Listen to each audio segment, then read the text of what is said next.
Take a second to introduce these incredible musicians. You're looking at a cross-section of some of the finest musicians in the country.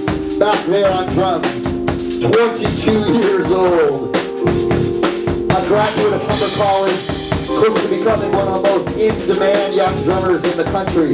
Please bang your hands together for the incomparable Mr. Adam Mansfield.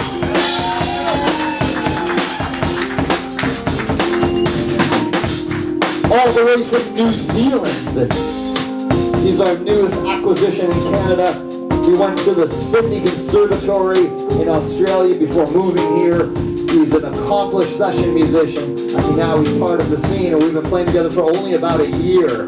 But as you've heard all night long, he's a monster. Please bang your hands together for Mr. Matt Glutner.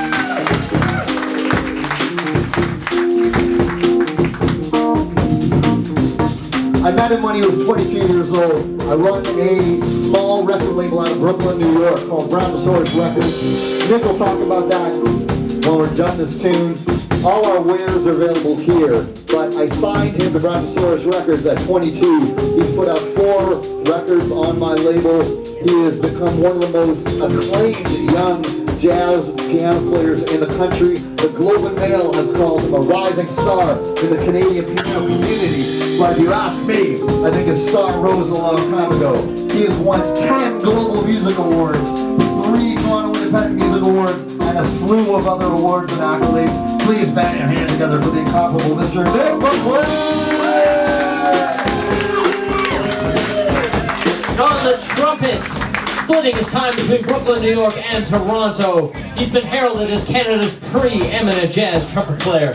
He's protege of the great Randy Breckers, one of Canada's most decorated trumpet players, being a 2-time winner of the National Jazz Award, the Montreal Grand Prix de Jazz, 7 Toronto Independent Music Awards, and countless others for his 8 genre-bending ensembles.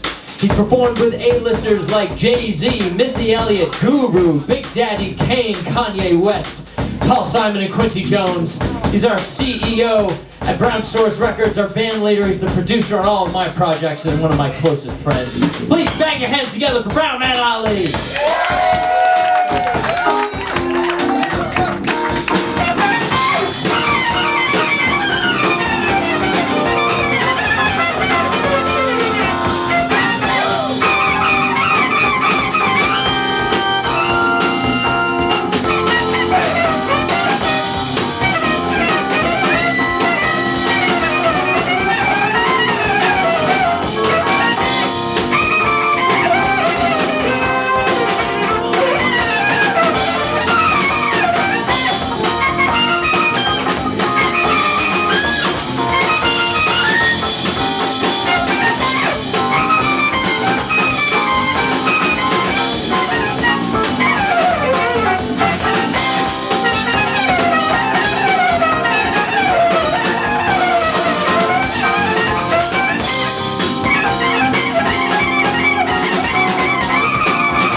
Thanks so much.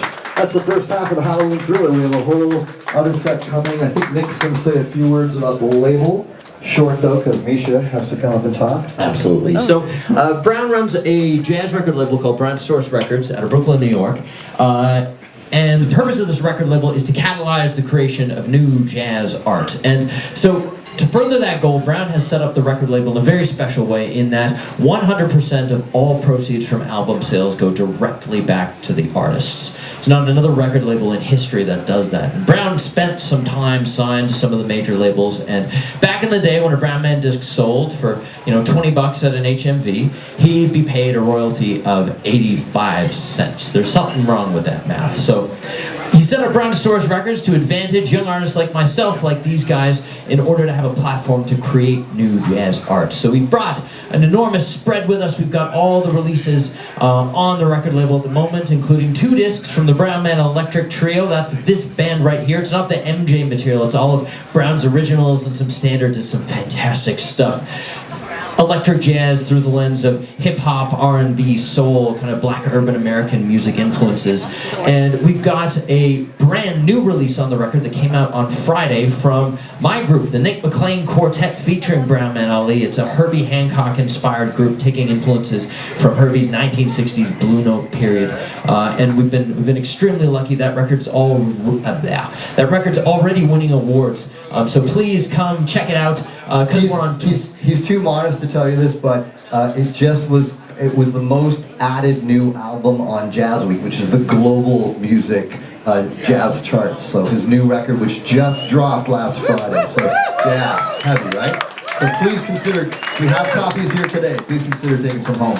And because we're on tour, everything is on super sale, $15 for one, $5 for every additional after that. And because as a CEO, I have to make a choice very soon.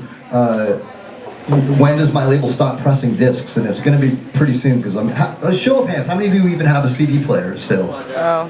Wow, I see 4 hands and her. So that's not much. So I mean, when I ask this question in a year, it might be much lower. So we have a digital option. It's called a digital download pack, DDP, and it's essentially just you pay for it, and we get your email address, and you get sent a zip file, and the zip file has high-resolution MP3s or waves or whatever you want. And what's awesome about it is it also has samples from everything else in the label tucked into the digital pack, and it has full liner notes rewritten as 11 by 17 big font, easy to read. A quick story. My mother's from Trinidad. I'm from Trinidad. My mother is 84, and she grew up with vinyl and loved to read liner notes. And so when it switched to CDs, those little ass booklets with the little ass print, it upset her greatly, and she was always reading liner notes with a magnifying glass. So she's like, when you start your own label, you won't do that, right? And I'm like, well, we have to print CD booklets, Mom. And she's like, well, that's no good. So we created just for her an 8.5 by 11 version of all the liner notes in fairly large, easy to read fonts. And then she loved it. We did it for the first record. She loved it. So now we do it for all the records. And they come tucked inside the DDP. But you can also get the liner notes on the website, browntosaurus.com. We've got cards and literature. Please come and take the stuff. We've got too much stuff. We're carting it around because we're on tour. And so please do consider supporting the artist. Like Nick said, 100% of all proceeds go back to the artist. The label keeps 0 in order to support the new generation of jazz. Thanks again for being here. We've got a whole other set coming, and Misha has some words he wants to say first.